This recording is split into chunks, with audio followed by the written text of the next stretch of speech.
Après avoir apporté une aide précieuse aux habitants des vallées de la Roya, du Moyen-Var, de la Vésubie et de la Tinée, fortement touchés par la tempête Alex en 2020, la principauté de Monaco avait également souhaité s'engager dans la sauvegarde du patrimoine des communes sinistrées.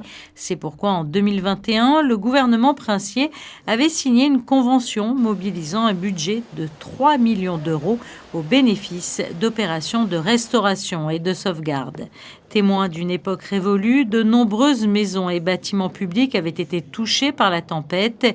Témoins aussi de l'histoire de ces communes au fil des siècles, ces édifices, parfois gravement endommagés, ne pouvaient être remis sur pied faute de moyens. L'église Saint-Pons-à-Marie, une petite commune située dans la vallée de la Tinée, ancien fief des Grimaldi, ne pouvait par exemple assurer elle seule la restauration de sa façade. Les dons de Monaco ont donc été salvateurs pour le maire de Marie et pour ses habitants. Aujourd'hui, nous allons mieux, notamment grâce à l'aide, je dirais, inestimable du prince de Monaco pour nous aider à réhabiliter notre église puisqu'elle avait souffert de la tempête Alex.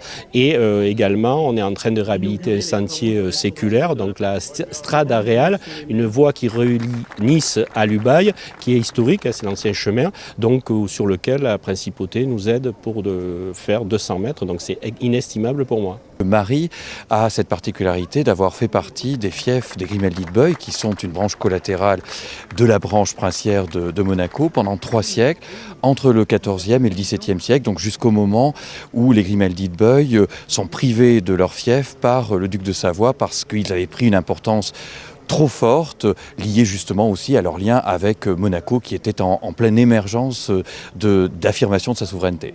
Sans l'intervention réparatrice de la principauté de Monaco, l'église de Saint-Pons n'aurait donc jamais pu retrouver sa splendeur d'antan. Tout comme le clocher de l'église Saint-Michel à Venançon, une petite commune située à quelques kilomètres de Marie, près de la Colmiane. Des cloches qui viennent d'être restaurées, symbole de foi et d'héritage chrétien. Elles continueront donc de sonner dans la vie des Venançonnois.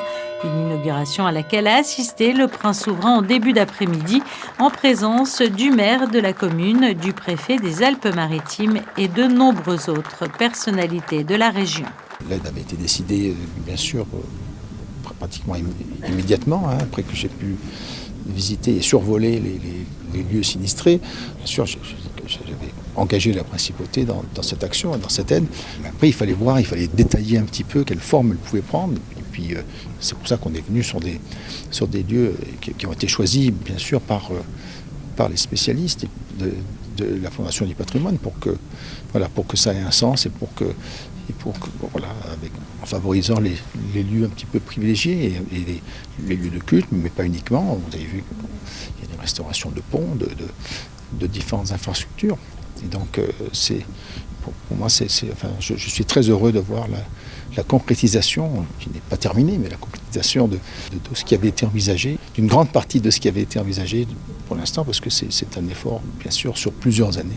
2 opérations donc essentielles pour la vallée de la Tinée puisque l'inauguration de ces travaux de restauration à la suite des désastres causés par la tempête Alex, l'une des plus dévastatrices de tous les temps, marque un moment significatif dans la vie des communes car le souvenir de cette tragédie demeure encore ancré dans le cœur de nombreuses familles qui avaient été bouleversées dans leur quotidien et surtout, cela nous rappelle l'ardente nécessité des solidarités régionales.